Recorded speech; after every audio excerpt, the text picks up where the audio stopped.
ইংরেজি শিখতে সময় লাগে হচ্ছে ৬ মাস। আর আমরা সেই প্রাইমারি স্কুল থেকে ইংরেজি শিখি। ফ্রম প্রাইমারি টু ইউনিভার্সিটি আমরা প্রাইমারি স্কুল থেকে শুরু করে একেবারে বিশ্ববিদ্যালয় পর্যন্ত আমাদের কম্পালসারি একটা সাবজেক্ট থাকে ইংলিশের। কিন্তু আমরা we can't speak English, we can't understand English, we can't right, we can't sometimes even we can't read. হ্যাঁ, আমরা কিন্তু সেই প্রাইমারি স্কুল থেকে ইংরেজি শিখি, কিন্তু ইউনিভার্সিটি লেভেল শেষ করেও আমরা ইংরেজিতে কথা বলতে পারি না, ইংরেজি বুঝতে পারি না। কিন্তু ইংরেজি শিখতে সময় লাগে ৬ মাস। So what is the reason? আসলে তাহলে প্রশ্নটা হচ্ছে যে why we can't speak English after a long time of learning. এত লম্বা সময় ধরে শেখার পরেও আমরা কেন তাহলে ইংরেজি কথা বলতে পারি না, ইংরেজি বুঝতে পারি না, বা ইংরেজি ইউজ করতে পারি না, কেন পারি না? So my dear lovely brothers and sisters, আসসালামু আলাইকুম, this is Tafsir and hope that you all are fit and fine. আলহামদুলিল্লাহ, I am also doing fantastic by the grace of almighty Allah. And আমার আজকের আলোচনার বিষয় হচ্ছে যে আমরা এত লম্বা সময় ধরে ইংরেজি পড়ি, বাট আমরা কেন ইংরেজি বুঝি না, বা কেন ইংরেজি ব্যবহার করতে পারি না, বা কেন ইংরেজি বলতে পারি না। সো অ্যাকচুয়ালি আমি যদি আপনাকে একটা কোয়েশ্চেন করি যে হোয়াট ইজ ইংলিশ, আসলে ইংলিশটা কী, then definitely you give me answer that English is a language. English একটা ভাষা, লাইক বেঙ্গলি, বাংলা একটা ভাষা, ইংরেজি একটা ভাষা। সো ভাষা আসলে আমরা স্কুলে, কলেজ, ইউনিভার্সিটিতে আমরা যে আমাদেরকে যে ইংরেজি পড়ানো হয় সেটা হচ্ছে আসলে শেখানো হয় অ্যাজ এ সাবজেক্ট। হ্যাঁ, আমাদেরকে শেখানো হয় as a subject, but English is not a subject. হ্যাঁ, not only a subject but also English is a language. So আমাদের যেটা হয়, আমাদেরকে শেখানো হয় হচ্ছে একটা সাবজেক্ট হিসেবে, কখনো ভাষা হিসেবে আমাদেরকে শেখানো হয় না। তো যেটা আমাদের সাথে হয়, আমরা দীর্ঘ সময় ধরে ইংরেজি শিখি, স্কুল থেকে শুরু করে হাই স্কুল লাইফে, কলেজে অ্যান্ড ইউনিভার্সিটিতে, বাট আমরা এটা ব্যবহার করতে পারি না। We can't speak, we can't understand, we can't even use it. So কিন্তু অ্যাজ এ ভাষা, একটা ভাষা শিখতে, ভাষা হিসেবে শিখতে আপনার সময় লাগে জাস্ট ৬ মাস, জাস্ট ৬ মাস। সো এখন আমি যদি আপনাকে বলি যে তাহলে কীভাবে শিখবেন, আসলে ভাষাটা কীভাবে শিখতে হবে। হ্যাঁ, সো আমরা যেভাবে শিখছি, আমাদের যে এডুকেশন সিস্টেম সেটাতে তাহলে অবশ্যই প্রবলেম আছে। তারা আমাদেরকে যেভাবে শেখায়, আমরা সেই জীবনের শুরু থেকে শেষ অবধি পর্যন্ত ইংরেজি শিখি, বাট আমরা এটা ব্যবহার করতে পারি না।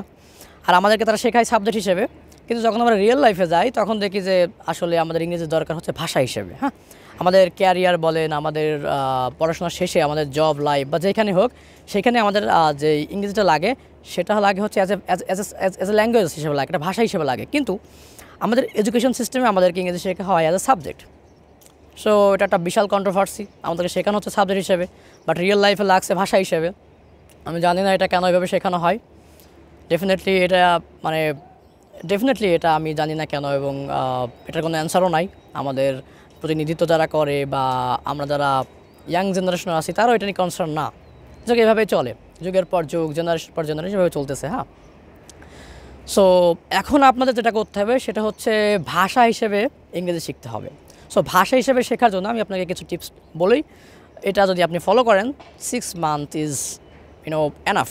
6 month is sufficient to learn, to speak, to understand, to write, to read English. হ্যাঁ, সো থিঙ্ক অ্যাবাউট দ্যাট। আচ্ছা, যখন আমরা সাবজেক্ট হিসেবে ইংরেজি শেখার কথা চিন্তা করি, আমরা যখন আমাদের ভাই ব্রাদার, আমাদের ফ্রেন্ড, ছেলে মেয়েদেরকে ইংরেজির কথা বলি, হ্যাঁ, তখনই তারা আগে আমাদেরকে গ্রামার আর ভোকাবুলারির কথা বলে, যে আমি যদি অনেক গ্রামার জানি then I will be able to use it. আমি যদি অনেক ভোকাবুলারি জানি then I will be able to speak it like a fluent, like a native speaker. It's not like that. আসলে ভাষা হিসেবে ইংরেজি শিখতে আমাদের গ্রামার এবং ভোকাবুলারির আমরা যেভাবে ভাবি যে প্রয়োজন, এটা আসলে এভাবে প্রয়োজন নাই। কেন? Let me proof. আচ্ছা, ইংরেজি তো বাংলার মতো একটা ভাষা, তাই না? সো আমি যদি আপনাকে একটা কোয়েশ্চেন করি যে আমরা কি আগে বাংলা ভাষা শিখছি, নাকি হচ্ছে আগে বাংলা গ্রামার শিখছিলাম? Which one we have learned at first? আমরা আগে কোনটা শিখেছিলাম? আগে কি বাংলা ভাষা শিখেছি, নাকি আগে বাংলা গ্রামার শিখেছি? আগে কি ভাষা শিখেছি, নাকি আগে গ্রামার ভোকাবুলারি শিখেছি, থাউজেন্ড অফ শব্দের অর্থ শিখেছি? ডেফিনেটলি অ্যান্সার হবে আমরা আগে হচ্ছে ভাষা শিখেছি।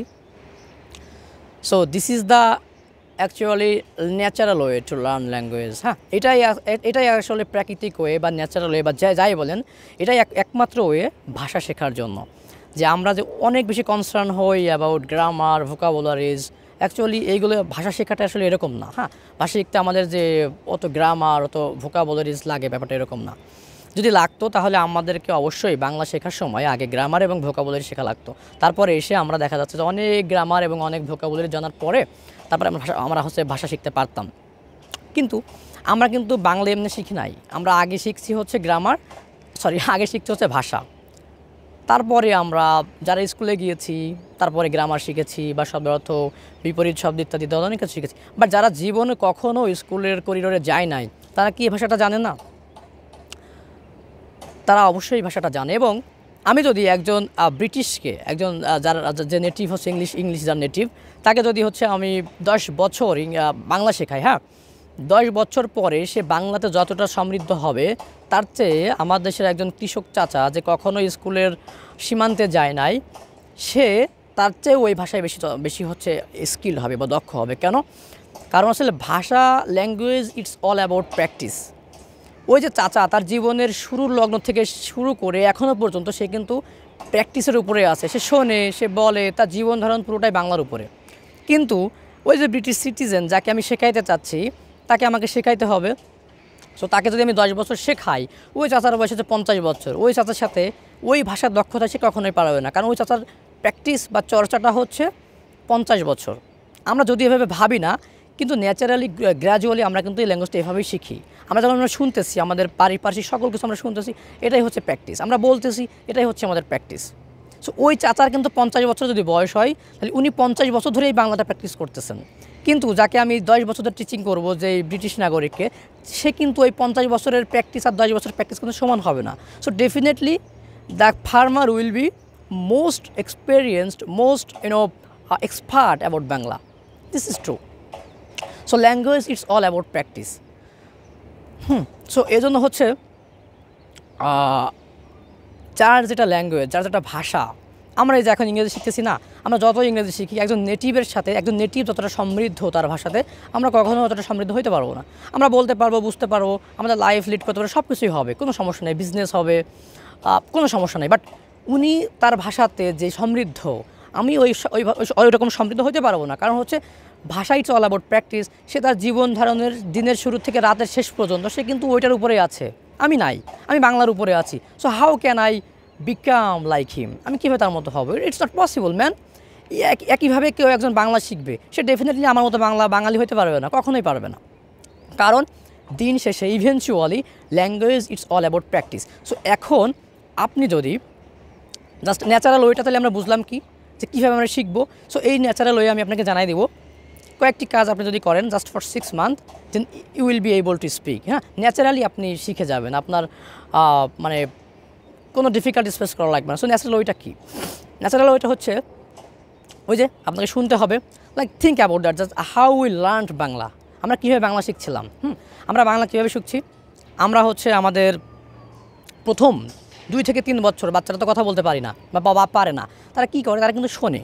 তাদের বাবা মা, তাদের ভাই বোন, তাদের আত্মীয় স্বজন, পাড়া প্রতিবেশী সবাই কথা বলে, সবাই বাংলাতে কথা বলে। ওটা জাস্ট সে শুনে, লিসেনিং করে, এটাকে বলা হয় লিসেনিং। সে শোনে, শুনতে থাকে, শুনতে শুনতে তার শব্দের অর্থ মুখস্থ হয়, ভোকাবুলারি জানা হয়, তার হচ্ছে আপনার সেন্টেন্স মেকিং সম্পর্কে জানা হয়, অনেক কিছু জানা হয়। তারপর 2-3 বছর পরে যখন স্রষ্টা আল্লাহ তাআলা তাকে যখন হচ্ছে বচনভঙ্গি দেন বা বচন ক্ষমতা দেন, তখন সে বলার চেষ্টা করে। সে কিন্তু আব্বা শব্দটা প্রথমে স্পষ্ট বলতে পারে না, ইভেন আল্লাহ শব্দটা প্রথমে আমরা স্পষ্ট বলতে পারি না। সো ইজি, শুরু করি, আমরা অনেক মিস্টেক করি না, প্রথমে শুনি 2-3 বছর, তারপরে বলার চেষ্টা করি। বলার সময় কিন্তু আমরা অনেক ভুল করি। আমরা ঠিকমতো আব্বা শব্দটা বলতে পারি না, ঠিকমতো আমাদের স্রষ্টা আল্লাহ শব্দটা বলতে পারি না। আমরা কিন্তু মাম্বলিং হয়, তোতলাই, অস্পষ্টতা থাকে, ভুল করি, তারপরে কিন্তু আমরা শিখি। So the natural ways, you have to listen. ওই যে 2-3 বছর লিসেনিং করছিলাম বাংলা শেখার জন্য, আপনাকে এরকম লিসেনিং করতে হবে, জাস্ট শুনতে হবে। অ্যান্ড দেন তারপর হচ্ছে আপনাকে যেটা করতে হবে, আপনাকে স্পিকিং করতে হবে। সো যখন আপনি লিসেনিং করার পর স্পিকিংয়ে আসবেন, তখন অবশ্যই আপনি এরকম থাউজেন্ড ভুল করবেন, যেভাবে বাংলায় করছিলাম। কিন্তু ভুল করার পরে কি আপনি বসে থাকলে বাংলা শিখতে পারতেন না? আপনি কিন্তু তখন এভাবে ভাবেন না যে আমি শিখতেছি। ন্যাচারালি আমাদের গ্রোথটা হয়ে গেছে। আমরা ভাবিও না আমরা ভুল করতেছি, শিখতেছি না কি কার মধ্যে আছে, আমরা শিখে গেছি ন্যাচারালি। সো ইংরেজি শেখার সময় আপনার তো মাথায় থাকবে আমি শিখতেছি। সো আপনার যখন অনেক ভুল হবে, তখন আপনার হেজিটেট ফিল হবে। বাট আপনি যদি হেজিটেট হন, আপনি যদি লজ্জা পান এবং ছেড়ে দেন, হাল ছেড়ে দেন, তাহলে আপনি শিখতে পারবেন না। আপনাকে এভাবে চিন্তা করতে হবে যে বাংলা যে আমি শিখছিলাম, আমি লজ্জা পাইনি, আমি ইংলিশে অনেক থাউজেন্ড মিস্টেক করবো, বাট আমি লজ্জা পাবো না। দেন আপনি মিস্টেক করতে করতে আপনার শেখা হয়ে যাবে natural way. This is the natural way. হ্যাঁ, you have to learn English like that way, in this way, হ্যাঁ, বাই ফলোয়িং দিস ওয়ে। এছাড়া এর বাইরে আর কোনো ওয়েজ নাই। আসলে আপনি গ্রামারের মাস্টার হয়ে যান, অক্সফোর্ড ডিকশনারির ভোকাবুলারি সব মুখস্থ করে ফেলেন, কিন্তু আপনি ইউ ক্যান্ট স্পিক ইংলিশ না, you won't be able to speak English, আপনি পারবেন না ভাই। কারণ ন্যাচারাল ওয়ে, ভাষা শেখার ন্যাচারাল ওয়েটাই হচ্ছে এটা। আমরা যেমনি বাংলা শিখছি ঠিক এভাবে আমাদেরকে ইংরেজি শিখতে হবে। আপনি 6টা মাস এটা করেন, প্রথমে শুনবেন, জাস্ট লিসেনিং করবেন। প্রথম দিকে কিছু বুঝবেন না, আস্তে আস্তে আস্তে আস্তে আপনার লিসেনিংটা বাড়বে, ইমপ্রুভমেন্ট হবে, আপনি বুঝতে পারবেন। তারপরে আপনাকে স্পিকিংয়ে আসতে হবে, আপনাকে কথা বলার চেষ্টা করতে হবে। প্রথমে অনেক ভুল করবেন, আস্তে আস্তে আস্তে আপনার ফ্লুয়েন্সি বাড়বে, আপনিও কথা বলতে পারবেন, অনেকগুলো কথা বলতে পারবেন। আর যদি অনেক বেশি ফ্লুয়েন্ট হতে চান, লাইক এ নেটিভ স্পিকার, দেন আপনাকে 1.5, 2, 3 বছর ধরে এইটাকে চেষ্টা চালাই যেতে হবে। এনভায়রনমেন্টটাকে এভাবে বানিয়ে নিতে হবে, আপনাকে প্র্যাকটিস করতে যেতে হবে, মানে করতেই থাকতে হবে। By practice, after 2 or 3 months, 3 years, then you will be able to speak like a native. So এটা একটা সময় নেবে, অনেক লম্বা সময়ের বিষয়। Language learning it takes time, but 6 months is enough time to become an intermediate level of any language, right? So আসলে এটাই হচ্ছে আমাদের সো আমি যদি একটু রিভিউ করি যে আমরা ছোটো থেকে ইংরেজি শিখি বাট কেন শিখতে পারি না, সো এটা হচ্ছে রিজন, আমরা ইংরেজি শিখি অ্যাজ এ সাবজেক্ট, বাট আমরা অ্যাজ এ ভাষা হিসেবে শিখি না। হ্যাঁ, কিন্তু আমাদেরকে শিখতে হবে অ্যাজ এ ভাষা হিসেবে। যদি আমরা অ্যাজ এ ভাষা হিসেবে শিখি তাহলে 6 months is sufficient to learn English. 6 months is definitely 6 months is enough time for learning, for speaking English. So আমাদেরকে যেটা করতে হবে সেটা হচ্ছে এটাকে ভাষা হিসেবে শিখতে হবে। আর ভাষা হিসেবে শেখার জন্য কী করতে হবে, ওই যে গ্রামার আর ভোকাবুলারির যে এংজাইটিটা আমাদের মধ্যে আছে, দুশ্চিন্তাটা আছে, ওটাকে বাদ দিতে হবে। দিয়ে আমাদেরকে ন্যাচারালি শিখতে হবে। ন্যাচারালি ওইটা কি, আমরা কেমনে বাংলা শিখছিলাম সেটা ভাবতে হবে। সো সেটা কেমন ছিল আমরা শুনেছি, তারপরে বলেছি। সো ওইভাবে আপনাকে শুনতে হবে, তারপরে বলতে হবে, then you will be able to speak. এরপরে যদি আপনি চান আপনি রিডিং এক্সপার্ট হবেন, তাহলে আপনাকে রিডিং করতে হবে। আপনি যদি চান আপনাকে রাইটিং এক্সপার্ট হতে হবে, তাহলে আপনাকে রাইটিং প্র্যাকটিস করতে হবে। That's it. আরেকটা জিনিস শোনেন, আমাদের আইএলস যে পরীক্ষাটা হয়, ইন্টারন্যাশনালি ইংলিশের উপরে যে দক্ষতার পরীক্ষাটা নেওয়া হয়, এখানে কিন্তু কোনো ভোকাবুলারিজ বা হচ্ছে গ্রামারের টেস্ট নেওয়া হয় না। এখানে 4টা টেস্ট নেওয়া হয়, এটাকে বলে LSRW। L means listening, S mean speaking, so listening, speaking, reading and writing. 4টা টেস্ট নেওয়া হয়, listening, speaking, reading and writing. এটাই হচ্ছে ভাষা। হ্যাঁ, শুনতে হবে, শুনে বুঝতে হবে, তারপরে বলতে হবে, বলতে পারতে হবে, পড়তে পারতে হবে, এবং হচ্ছে আপনাকে লিখতে জানতে হবে। এটাই হচ্ছে ভাষা। যদি এভাবে আমরা শিখতাম তাহলে ছোটোকালে যে 1000 of লাইনের বা 1000 of ওয়ার্ডের দেখাও রচনা মুখস্থ করছিলাম না, এগুলো মুখস্থ করা লাগতো না, আমরা কিন্তু নিজে থেকে লিখতে পারতাম। সো আমাদের যে এডুকেশন সিস্টেমে এখানে একটা বিশাল, মানে কি বলবো আমি এটাকে, আমি জানি না এটা আসলে কীভাবে এতদিন এত যুগের পর যুগ, প্রজন্মের পর প্রজন্ম এভাবে চলে আসছে, কেন মানুষ এটা নিয়ে কিছু বলে না, আমাদের প্রতিনিধিত্বরা কেন এগুলো চেঞ্জ করে না। আমাদেরকে শেখানো হয় সাবজেক্ট হিসেবে, আমার কোনো কমপ্লেন থাকতো না যদি সাবজেক্ট হিসেবে শেখার পরে আমাদের কর্মজীবনে সাবজেক্টই লাগতো। আমরা শিখি সাবজেক্ট হিসেবে, বাট কর্মজীবনে যদি দেখতেছি আমার লাগে ভাষা হিসেবে, দেন আমরা তখন কিন্তু আপসেট হই। সো যাই হোক, ওটা অন্য ফাইট, অন্য কনটেক্সট, ওটা নিয়ে অন্য কোনো আমরা আলোচনা করবো। বাট আজকের ব্যাপারটা হচ্ছে যে আমরা সাবজেক্ট হিসেবে না, ভাষা হিসেবে ইংরেজি শিখবো। তাহলে 6 মাস এনাফ টাইম। আপনাকে প্রথমে লিসনিং করতে হবে, তারপরে স্পিকিংয়ে আসতে হবে। স্পিকিংয়ে ভুল হবে, ভুল করলে আপসেট হওয়া যাবে না, কন্টিনিউ করতে হবে। দেন কিছু সময় পরেই আপনার এটা হয়ে যাবে ইনশাল্লাহ। সো আপনি ট্রাই করেন, আর দেখা হবে ইনশাল্লাহ বিজয়ের মাঠে। দেখা হবে হচ্ছে বিজয়ের মাঠে। শুরু করেন। আর যদি কোনো কোশ্চেন থাকে, definitely feel free to ask me any time, any question. So and definitely I will try my level best to give the answer of your question, inshallah. So my dear lovely brothers and sisters, thanks a million, thanks a bunch for watching the full videos. Assalamu alaikum, take care, bye bye.